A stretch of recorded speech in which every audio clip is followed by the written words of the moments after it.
Welcome to the Tech Egg. Don't get scrambled. Enjoy the video. In this video, I will explain how to become a Salesforce Ranger. Achieving Ranger status on Trailhead is a significant milestone that demonstrates your expertise and dedication to the Salesforce platform. It requires a clear understanding of the requirements and a strategic approach to learning.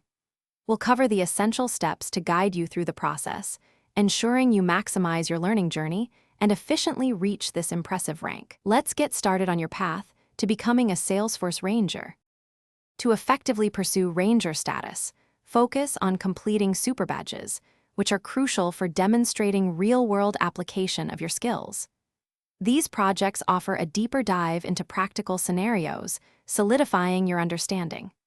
Additionally, actively participating in the Trailblazer community provides invaluable insights and networking opportunities. Remember to consistently monitor your progress on your Trailhead profile to stay motivated and on track towards your goal.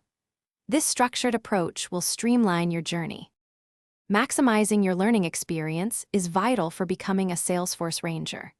Don't just complete badges, truly understand the underlying concepts and how they apply in different business contexts. Experiment with various Salesforce clouds, like Sales Cloud or Service Cloud, to broaden your expertise. Actively applying what you learn through hands-on projects will deepen your understanding and make your journey more rewarding. Embrace new challenges to continuously grow your skill set. As you near your Ranger goal, remember that persistence is key.